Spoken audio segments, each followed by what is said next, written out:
Hello everyone, कैसे हैं आप सब। हम अब आज का टॉपिक देख रहे हैं आपका परमाणु संरचना, एटॉमिक स्ट्रक्चर।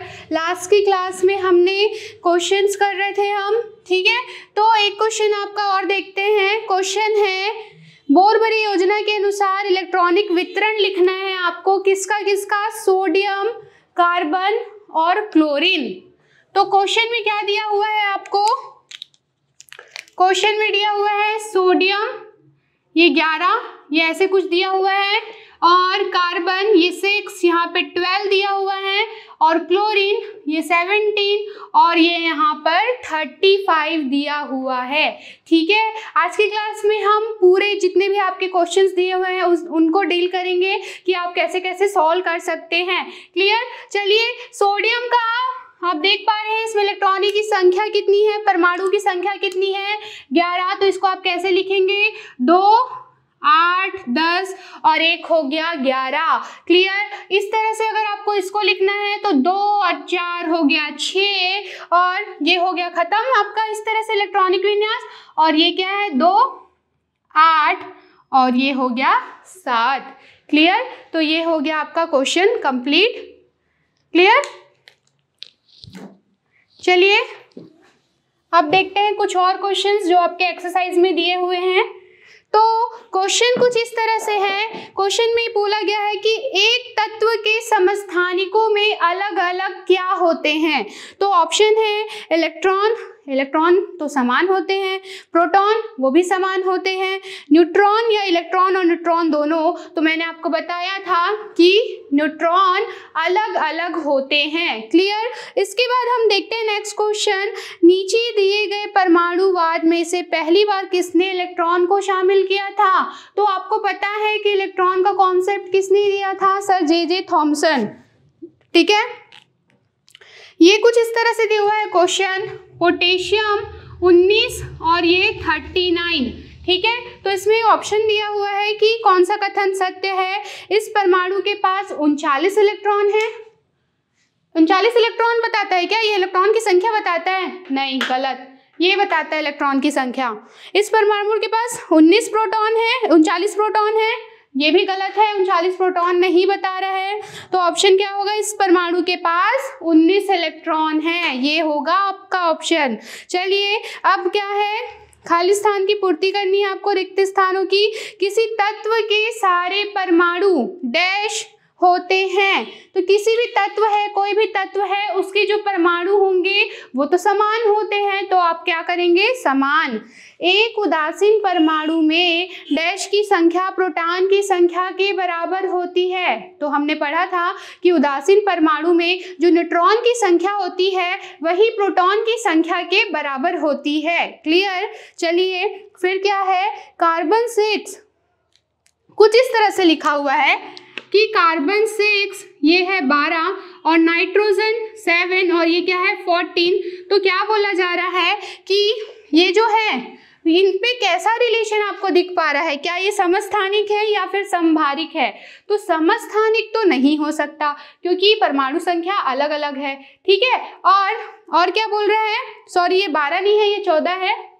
और क्या बोल रहा है, समभारिक। हाँ तो बिल्कुल हो सकता है क्योंकि इनकी द्रव्यमान संख्या जो समान है, तो ये क्या होगा, एक समभारिक। एक क्वेश्चन आपका दिया हुआ है कि जो ऑक्सीजन 816 है, ठीक है, एक दूसरे के समभारिक है, और नाइट्रोजन 7 जो 16 है, ठीक है, वो उन दोनों को आपको बताना है कि ये समभारिक है। तो आप बता सकते हैं क्या बोल रहा है क्वेश्चन में, और नाइट्रोजन 7 ये 16।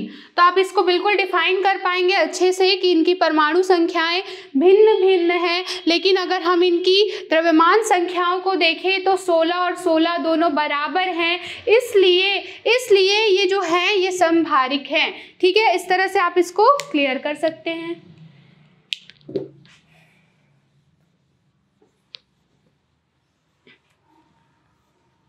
ठीक है। चलिए अब देखते हैं आपका नेक्स्ट क्वेश्चन क्या है, ब्रोमीन 79। क्वेश्चन में बोला है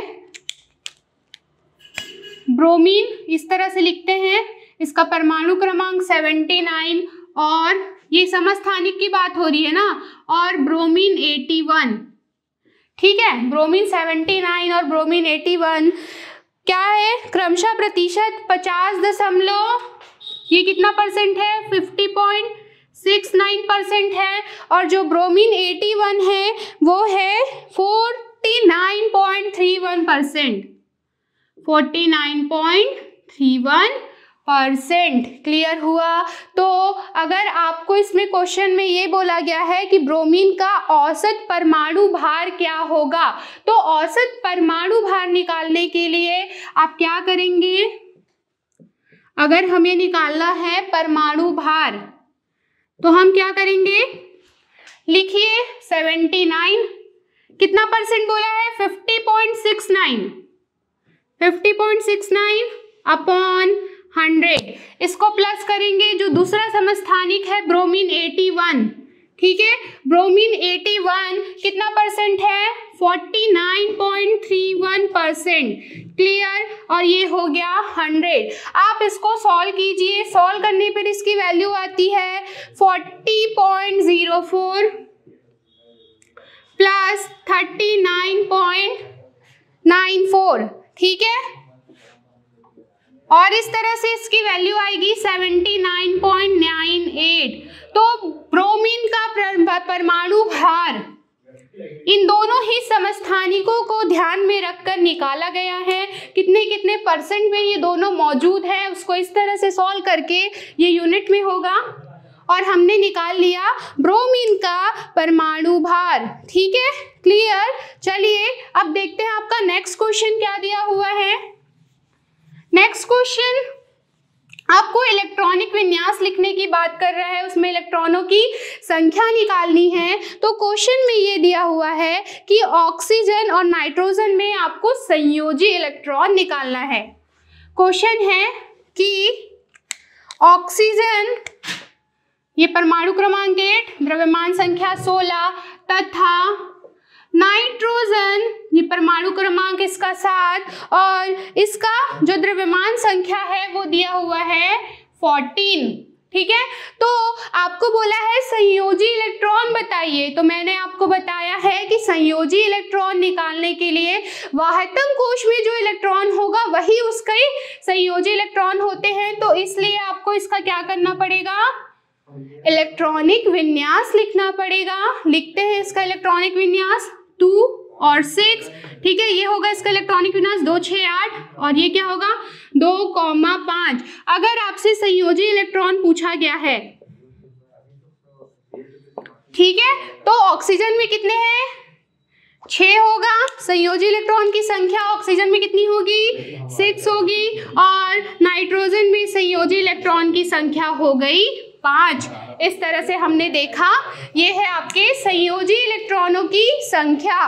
क्लियर। चलिए बन गया ये भी क्वेश्चन, बहुत इजी है। अगर आपने चैप्टर अच्छे से पढ़ा है तो सारे क्वेश्चंस आपसे बहुत इजीली बनेंगे, कोई डाउट की बात नहीं है। चलिए देखते हैं नेक्स्ट क्वेश्चन।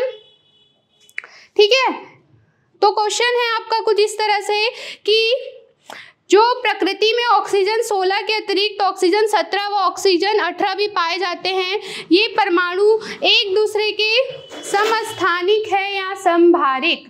ठीक है, तो आपको क्या बोला जा रहा है कि समस्थानिक है या समभारिक। तो यह क्वेश्चन आपके लिए आप निकालेंगे कि ये समस्थानिक है या समभारिक।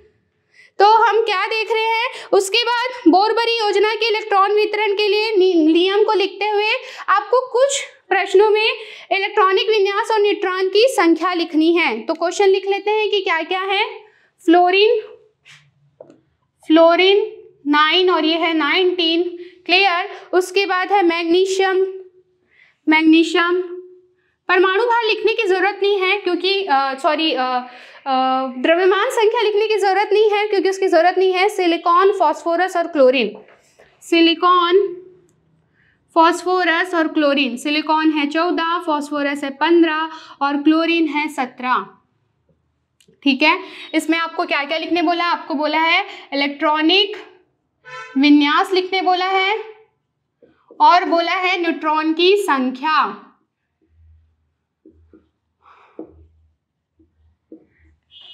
लिख देते हैं। चलिए, न्यूट्रॉन की संख्या निकालना है तो द्रव्यमान की संख्या तो लिखना ही पड़ेगा, ठीक है। वैसे नॉर्मली आप याद रखिए, जो इसका डबल होता है ना, वही उसकी द्रव्यमान की संख्या होती है। तो 14 है तो ये 28 हो गया, फॉस्फोरस 15 है तो 30, और क्लोरीन ये बस हम इसको 35.5 कुछ लेते हैं, लेकिन यहाँ पे अप्रॉक्सीमेट आपको 35 लेना है।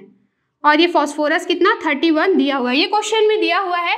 आपको लिखना है इलेक्ट्रॉनिक विन्यास, और ये दिया हुआ है न्यूट्रॉन की संख्या, ठीक है। फ्लोरीन का 9 है तो इसका इलेक्ट्रॉनिक विन्यास 2, 8 और 1, 2, 8, 10, सॉरी 2 और ये 7 होगा। क्लियर, इजी है। नेक्स्ट क्या है, 2, 8 और ये क्या हो गया 2, इस तरह से 12 हो गया मैग्नीशियम का। उसके बाद हम क्या देख रहे हैं, सिलिकॉन का, तो 2, 8, 10, 4 और ये क्या हो गया 4, ठीक है। इस तरह से हमने देखा कि सिलिकॉन का नंबर। उसके बाद हम फॉस्फोरस का देख रहे हैं, 2, 8, 10 और ये क्या हो गया 5, 15, तो ये हो गया फॉस्फोरस का इलेक्ट्रॉनिक विन्यास। और क्लोरीन का अगर इलेक्ट्रॉनिक विन्यास देखें तो 2, 8 और ये 7, बहुत इजी है, ठीक है। इसके बाद हम क्या करेंगे, न्यूट्रॉन की संख्या निकालनी है, तो क्या करेंगे, द्रव्यमान संख्या में से माइनस करेंगे प्रोटॉन की संख्या, तो निकल जाएगी न्यूट्रॉन की संख्या। 19 में से 9 गया तो बचा 10, 24 में से 12 गया तो बचा 12, और ये 28 में से 14 गया तो बचा 14 ही बचा, 31 में से 15